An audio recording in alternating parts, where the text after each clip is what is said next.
In our discussion of linear systems, we have gotten to a point where we generate a couple of trajectories with the objective that we want to get an idea of what the phase plane, or more generally phase space, but right now we're living in 2D for simplicity, what the phase plane, what the dynamics in that phase plane could look like in a linear system. And so we looked at the case of having two real eigenvalues, and just to remind ourselves, so we had two eigenvalues, and let's say they're both negative.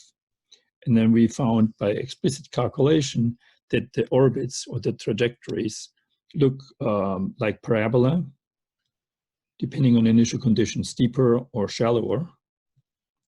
And in this case, if the eigenvalues are both negative, the flow is actually towards that fixed point.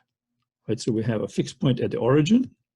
And so this fixed point here is now actually stable because all the flow in all directions is actually towards it. And so we have a node because all eigenvalues have the same sign. And in this case, it is a stable node. The other case we did is another quite general case, is if the eigenvalues have opposite sign. So say lambda 1 is positive, lambda 2 is negative. In this case, we showed that the trajectories have hyperbolic shape, like this. And the arrows look like that. So what's lambda 1 is positive, so the x grows and y decays. And it's actually worthwhile in this case to draw a few more, in particular to also draw the stable and the unstable eigenspaces. So the x-axis in this case is actually an unstable eigenspace because the flow along the x-axis is outward and the x-axis is invariant under the flow. It's in the direction of the unstable eigenvector. And the y-axis in this case is a stable eigenspace. And the flow is inward. So in this case, we have a fixed point that's not stable because it also has an outward flow. And it's a saddle because it has opposite directions in the different directions. Saddle, and it's unstable. Well, saddles are always unstable. Because these are two generic phase portraits in the sense that if you change the parameters a little bit, they don't change qualitatively, they're robust. And there's a third one, which is if the eigenvalues are complex, then you also have robust phase portrait. So let's say lambda 1 is sigma plus I omega, and sigma, say, is negative. In that case, we have oscillatory dynamics.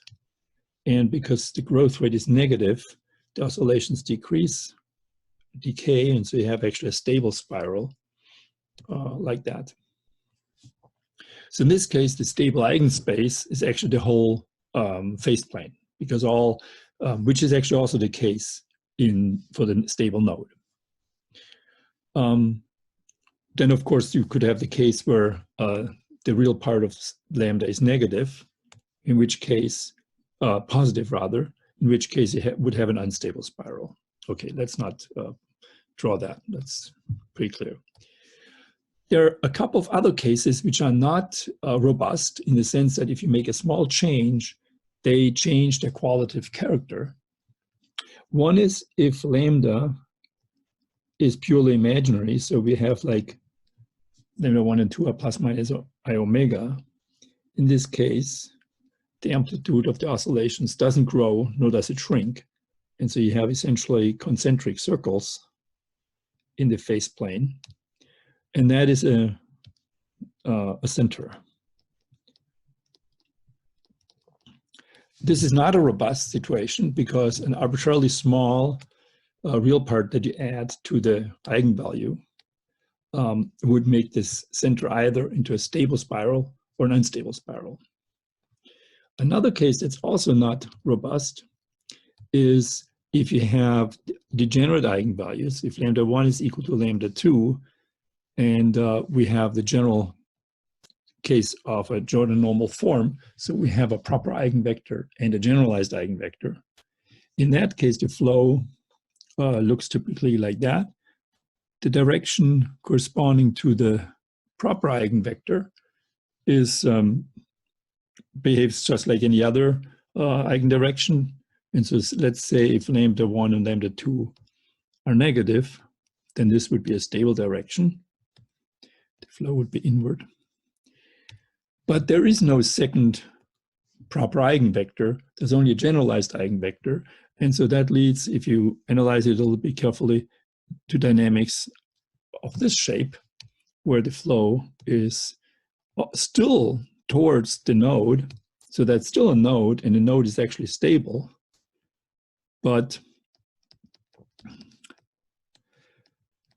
it's a degenerate node. It's stable, degenerate node. But the way the solution approaches the fixed point is not directly, but rather in sort of a circuitous way. So it's actually almost as if it was oscillating, right? It has the feeling, when it has the feeling it wants to do this kind of thing. And in fact, it is almost oscillating in the sense that if you look at the matrix and you perturb it slightly, it actually can become oscillatory. So let's look at that case. So say the matrix L is given by lambda 1, 0, lambda.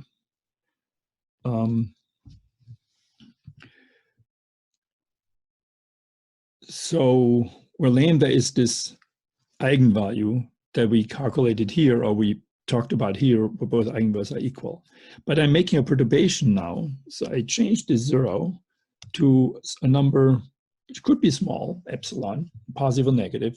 And so now, of course, the eigenvalues of this matrix are different. So let me call those eigenvalues sigma. And the equation for those eigenvalues, then lambda minus sigma squared equals epsilon.